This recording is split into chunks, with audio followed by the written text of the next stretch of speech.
Mr. Jay Suresh, welcome to the store. Thank you so much for joining us today. We look forward to an interesting discussion with you. My pleasure. All right, let me begin with from what happened from 2020.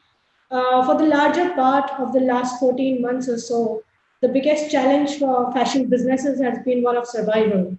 Of course, many cost controls and digital initiatives were accelerated to stem the bleed during the crisis.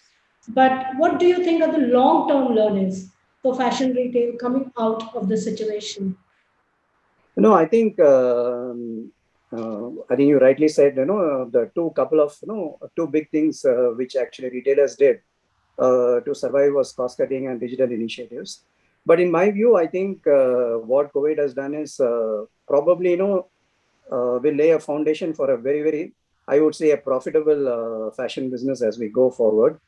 If you really look at it, there are multiple areas where fashion industry actually required efficiency. And I think, end-to-end digitization of fashion industry has got really accelerated during this period. While there are many examples of, very good initiatives, which I think will sort of, support the fashion industry to be even more profitable than in the past. There are many initiatives, and consumers actually were changing. I mean, because quite often what happens, consumers change much faster than companies, whereas companies still live in the past. So what COVID has done is to accelerate the change of the practices of the company. So I think more so the fashion company, which in a way used to operate with a fairly a large amount of working capital. Working capital, I would say, is the bane of fashion industry. I strongly believe that some of the changes which COVID has forced fashion industry to implement will substantially improve the working capital turns of the fashion business. For example, if you really take our entire design process or design to go to market process, starting from design to the consumer buying the brand or buying the product, it used to take anything between 9 to 12 months. 9 to 12 months in today's world, I think it's too long a period because so many things can happen between 9 to 12 months, and what you anticipated 9 months back need not necessarily be what is required 9 months later. So we have been talking about this even in the past, even before COVID, that fashion industry, we need to look at a much sharper, no, much shorter cycle. But while changes now started getting implemented in the companies, but it used to be maybe, we'll try this out for 20% of the range or 15% of the range, but never sort of took off in a very large manner, which will cover large part of the range. I think that is what COVID has done. Now, today, I think everyone is working on a much shorter cycle. It will do two things. One, of course, consumers are going to get things faster. So, if it is not in, I mean, if something is in fashion today, they will get it, either today or tomorrow, rather than waiting for 6 7 months to get it. So that is the consumer benefit, which of course leads to better sales and better sell-throughs. Second, I think cash to cash conversion cycle of the fashion industry will dramatically change with the new way we will be designing, and the entire go-to-market cycle time change will dramatically change the working capital terms of the fashion industry. So I strongly feel that it's a big jolt. COVID has given a big jolt to fashion industry to change, and this change will be for the better. And the future of fashion industry, I think, is going to be far superior to the past. Okay, now which actually brings me to my next question. We're talking about a fundamental transformation of season-specific cyclical fashion retail so far as it has happened. What do you think would be the challenges for companies to transform themselves into this faster kind of cycle for higher consumption? No, I think there are two challenges. I think I put that as a hardware challenge and a software challenge. Hardware challenge is all about, it also requires certain amount of, investment in hardware. When I say hardware, I'm not just talking about a computer system, but also about, getting some enterprise solutions, getting some digital supply chain solutions, something like a product lifecycle management solution. So there are a few things. One, some of the hardware becomes a prerequisite for you to start working on a shorter cycle time. So that I think is a must, in the sense, no, that actually is required, because that's a tool really required to make the change. If the tool is not there, whatever you think or whatever you want to do, you won't be able to do. The other one is the software. What I mean by software is the entire industry is entrenched with a certain thought process. That is something which need to change.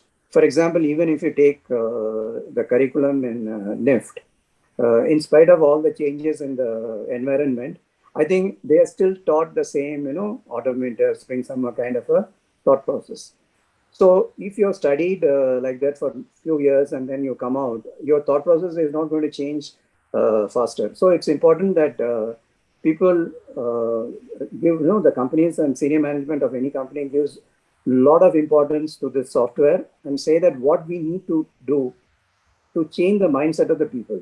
So I think that is going to be extremely important. And I think evangelizing the entire the concept of fast turnaround, and also how do you communicate, how do you ensure that younger designers adopt to new ways of working?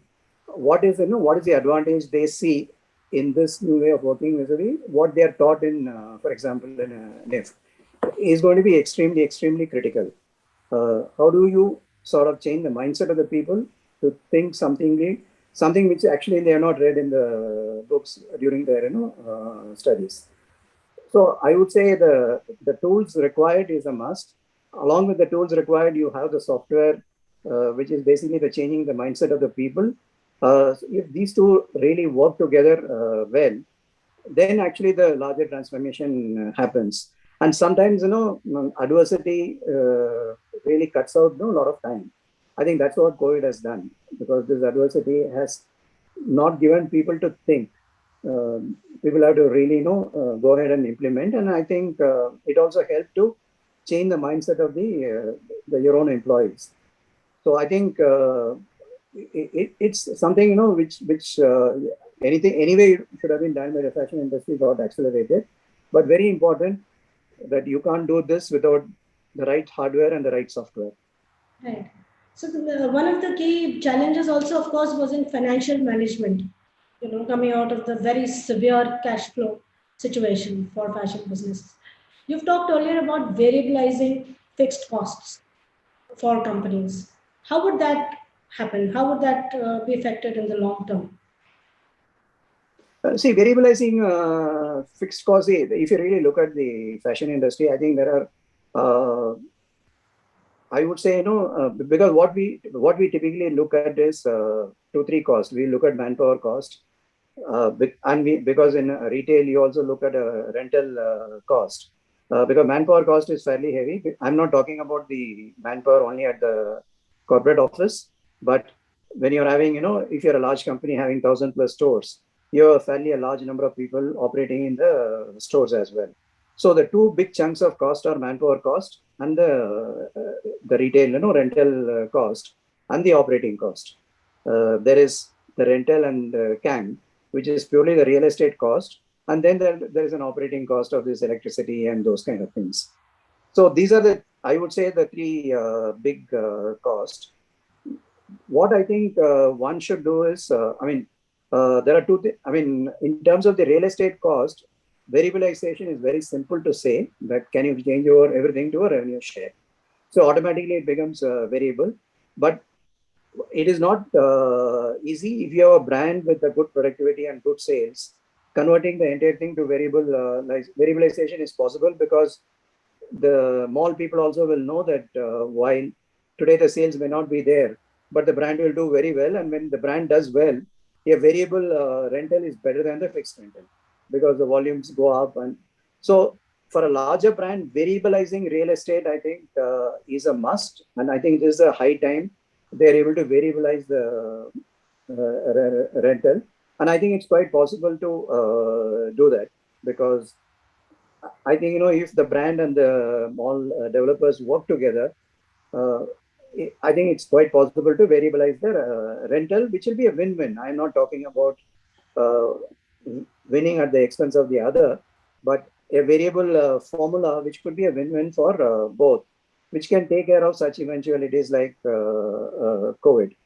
As far as manpower is concerned, two, three things, which of course, I don't think industry has really thought about it, but one can really look at it. For example, field. All of us know that most of the crowd happens in the evening or during weekend. Some sort of a temporary manpower kind of a system has to develop. For example, is there a Uber which can be created for retail employees? I think it would be a good startup idea really. So that is something which an Uber equivalent for the retail employees actually can variabilize the retail operating cost. So if you take care of the retail rental and retail employee cost through Ubering kind of a thing, you'll probably variabilize quite a lot of cost. Then on the other side, on the corporate side, I think one has to really look at the support functions and how do you really operate with a very, very thin support functions, and automate whatever you can do so that you don't have run a big finance department or you don't run a big HR department, because many things which are done by people can easily be automated today, and really focusing on the resource where the value gets added, whether it's a design, merchandising, retail, where the value gets added, you put the focus there. And then maybe in the future, the crowdsourcing of design could also be an opportunity to variabilize, so that maybe 50% of designs you do in-house and 50% you crowdsource designs, so that you, depending on the market scenario, you can reduce or increase the crowdsourcing of design, so that your manpower, you're not building for a peak capacity. So these are the ways you can do it. But more, I think, important thing is, while these are big costs, the bigger cost in fashion is always the holding cost and the discounting cost. That is where I think digitization will make a big improvement, where both the holding cost, which I explained earlier, how do you improve the working capital turns? One example of supply chain digitization. So you can really reduce the holding cost. And similarly, because of the very short cycle time, you can also reduce the discounting, because your sell-through is going to be much better because you are actually producing closer to the market. So that actually will, in my view, that while you will strive to variabilize the fixed cost, the bigger opportunity is going to be more in holding cost and the discounting, reduction of the discounts. Right, right. Mr. Suresh, despite the growth of modern retail in India, India is largely still a very underserved market. And last year, because of what happened, technology has opened those doors also. Greater market reach, places or markets perhaps that retail stores could not reach, greater maybe even consumer understanding because of the data that's coming out of tech. What do you think were the opportunities, the unique opportunities thrown up over the past year for fashion brands?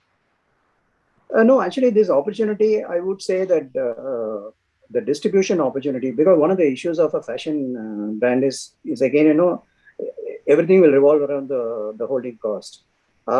Because, the smaller town you go, the rate of sale is so low, your holding cost becomes higher. Because you probably have to keep 100 pieces to sell probably 10 pieces. Whereas in a metro market, you may sell 30 to 40 pieces of whatever it is. So because of that, you never ventured into small markets. And unfortunately, the network in the fashion industry, which has evolved, is also a very credit-driven network. And you can't blame the retailers in a small town, because they actually have one or two turns in a year. So when they have one or two turns in the year, they can also pay only one or two times in a year. So that means your cash to cash cycle can be anything between 180 to 270 days in a small town. Because of all these issues, bigger brands are never used to go to the small town.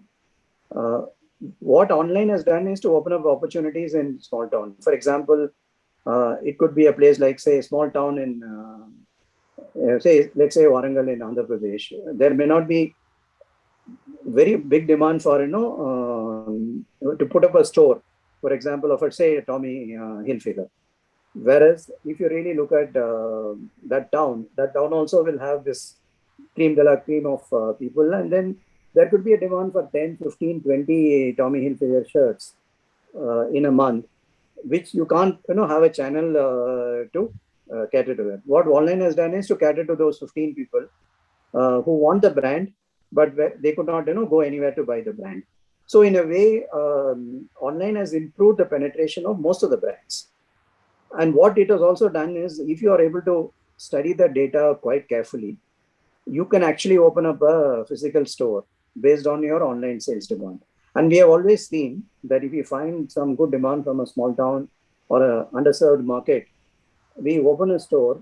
It not only increases the sales, of course, there is a store sale, but also increases the online sales, because the consumers start getting the three-dimensional experience of the brand, and they start, buying online once they get, experience with the brand, and you also expose the brand to a larger number than those 15 people. So definitely online. And this is not, I would say, a COVID phenomenon.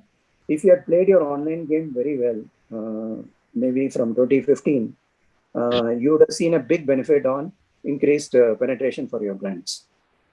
Right. Many fashion brands, including other consumer-facing brands, are emphasizing on the use of technology, but primarily at the front end. Whereas digitalization really means, transformation through the value chain. How do you think brands need to approach digital innovation to derive full benefits of end-to-end transformation? No, as I told you that people think only of front end, when you talk about, people think of only e-commerce as a digitization, but that's not the case. I gave one example of the fast turnaround, how that can be done. So that requires, for example, a digitization of entire supply value chain, starting from design. It's like, first of all, everyone should get used to digital samples vis-a-vis physical samples.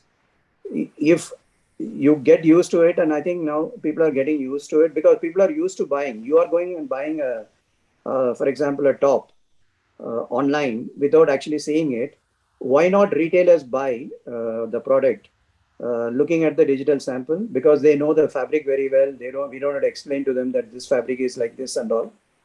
So you have to first start thinking that I should be able to sell based on digital sample rather than actual sample. That itself will cut down almost 2 to 3 months of the cycle time. So the digital sample, because today you can actually have a 3D rendering of the digital sample, so that it looks very real. It can be wrapped on a model, which actually you can't do for all the samples in the real world with the physical sample. So that is a big advantage. You start with the digital sample.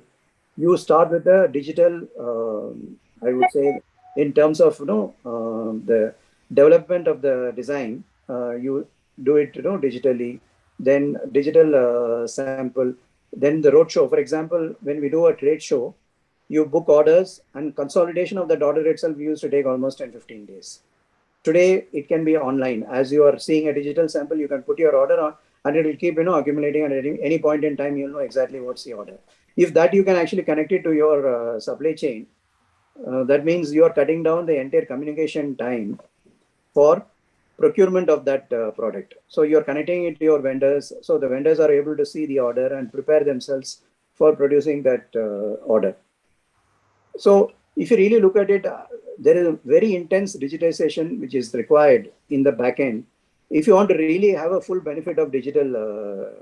Because if you really look at it, if I do the same old way of doing 12 months and then put it up in the e-commerce website, it's not going to sell that much, because there are other companies or other brands which are latest and which are now showing and displaying and selling the latest products.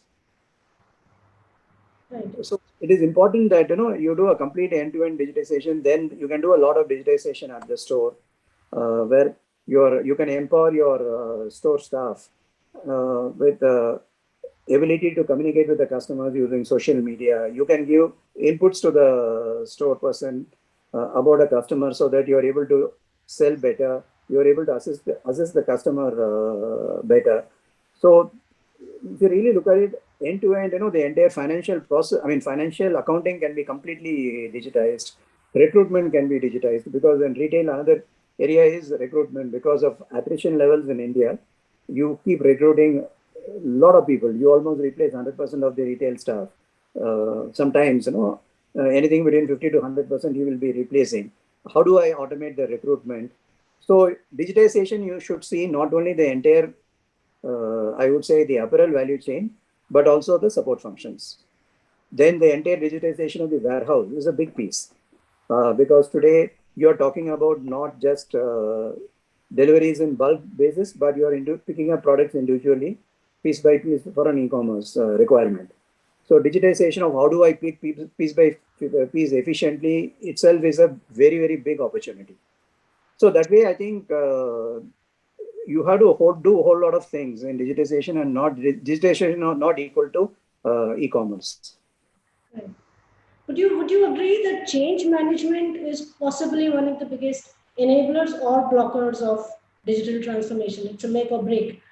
And how do you think companies should counter the change management challenge?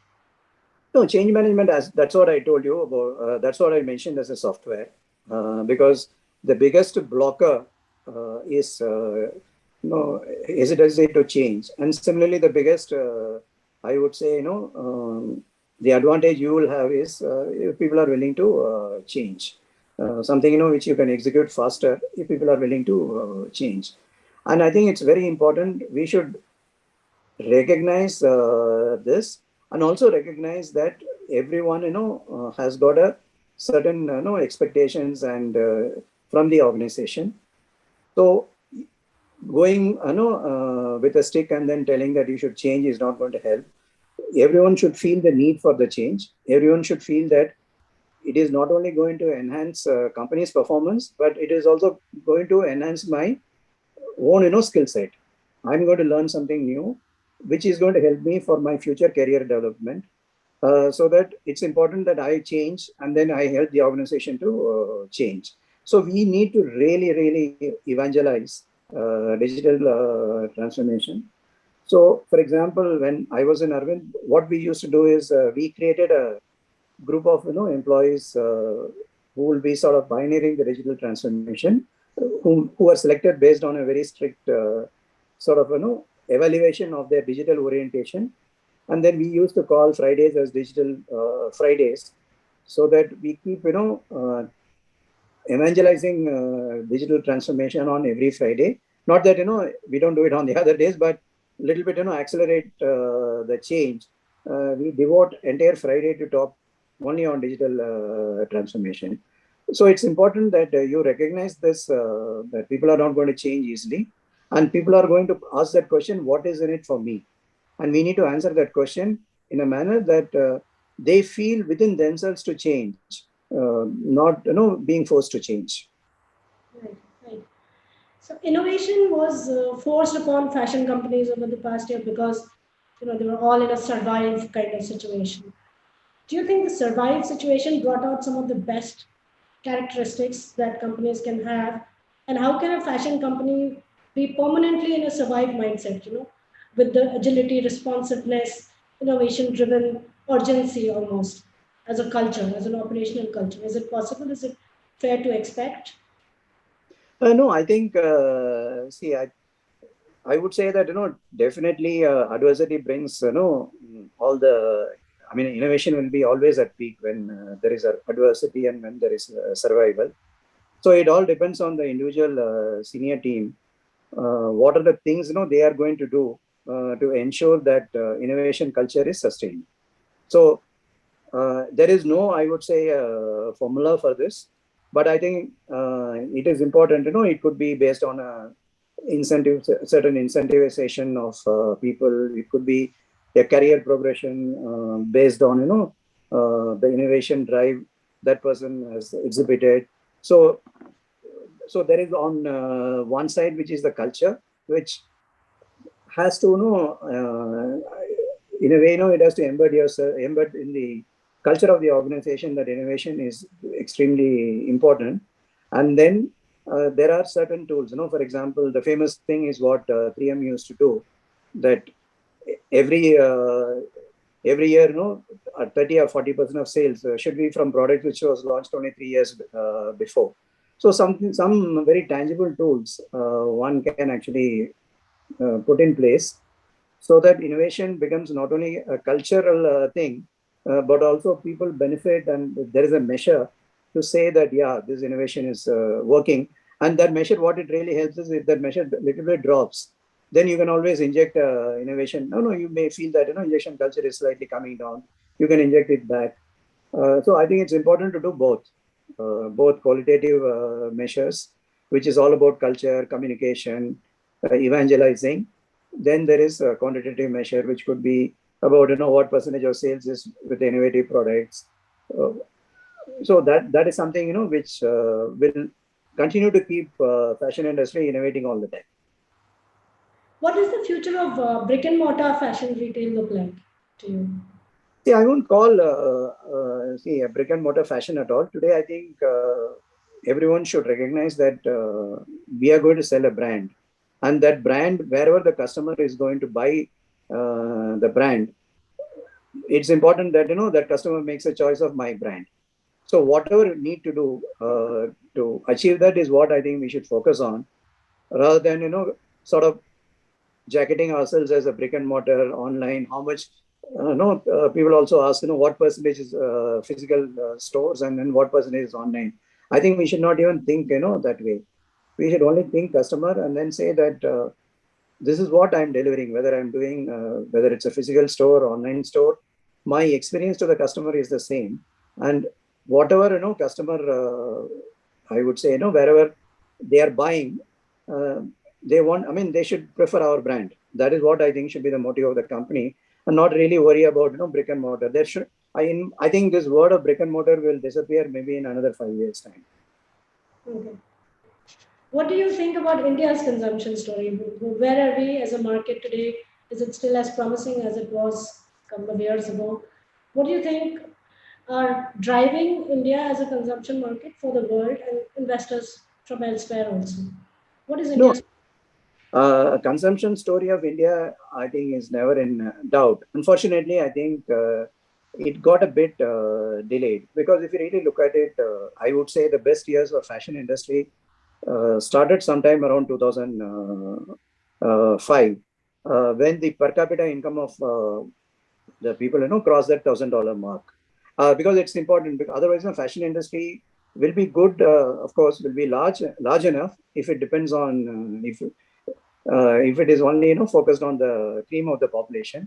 But if it wants to become very large, it has to look at much larger population size, and much larger population size will start buying only if a per capita income crosses a certain level. So if you really look at whether it is China or any of the other developing countries like Brazil, today of course China is not a developing country, it's a developed country, but when they were developing, but if you look at any of the other countries when they are developing, so typically fashion moves like, $1,000 is when people start buying some, at least you have some demand for the branded products. So that's what you really happen. For example, even if you take a brand like Arrow, which is one of the most popular brands in the country, even from 1993 to 2005, it was less than 100 crores. But 100 crores to 500 crores came in the next 3 years' time. So the moment the $1,000 happened, if Arrow could be afforded only by, say, senior management earlier, then the Arrow could, started getting afforded by the management trainees. So the base of the consumer base increased, and the sales also increased. So the best period for fashion brands, I would say, is 2005 to 2015. Then, in a way, the pace of growth of per capita income keep slipping. 2018, we were supposed to reach around $2,000, which we missed, and we were sort of there about to reach it in 2020 when COVID happened. So there are these milestones. What will happen is that $1,000 made some of the premium brands of those days to become a little bit of a mass premium brand. Then this 2000 will make this mass premium brand will become slightly not. It will be affordable to even larger cross section of people. Whereas something which you see now as a super premium brand will start getting attention like a mass premium brand. So that's how, $2,000 to $3,000 as India grows in per capita, that is what will happen. You will find that $250,000 crores market will start, moving and more moving towards organized. And then, of course, if you want to become really the bridge to luxury and the luxury to really take off, that requires what China is today at around $4,000 to $5,000 mark. So I'm not even looking at it in my lifetime, but definitely I think this 2,000 to 3,000 you will see a big boom. Got in a way, you have a bump now because of COVID, but I think even the revival I think has been pretty impressive post the channel. Stores getting open. But I'm quite confident that once I think the entire COVID is completely behind us, probably it may not go completely behind us, but at least largely behind us, I think you will again start seeing the per capita income going up, which will again lead to a better consumption of branded products. And now the penetration is going to be larger and that much more easier compared to the past because of online. Right. And finally, looking at your own journey in fashion retailing, illustrious career, many milestones, how would you, I know it's very difficult to summarize a journey like that, but how would you look back on it? And what's next for you? No, looking back, I think it's been a wonderful journey for me because I haven't really, started in fashion industry because I had spent 20 years in FMCG. So moving from there to here, I think has been a fascinating journey for me. And I would say that first 6 months I had to unlearn a lot of things because sometimes, you do the mistake, particularly if you're coming from a company like Hindustan Lever, that, you sort of try to implement, all those good practices into this, which I think is not the case because fashion industry requires a completely, of course, the good management practices are same, but it requires a different way of implementation in fashion industry. I think it's been a great journey. And the bigger thing is, when you start from a company, taking a company from a 150 crore to 5,000 crores, I think it's been, very, very satisfying. So nothing to regret about. What's next for you? Next for me, maybe I will do, when people ask that question, I said, I worked for 40 years. I think I deserve some rest. So what I will do is probably I'll take a couple of advisory roles and maybe do some mentoring for some of the startups, mainly for their growth. How they should look at their growth because people do mistake. Mainly stumble in growth. So that is what I'm focusing. But that is what I plan to do. But it is still very much on the drawing board. Great. Mr. Suresh, thank you so much for joining us today, and thank you so much for your insights. It's been a pleasure. Thank you very much. All the very best. Thank you so much.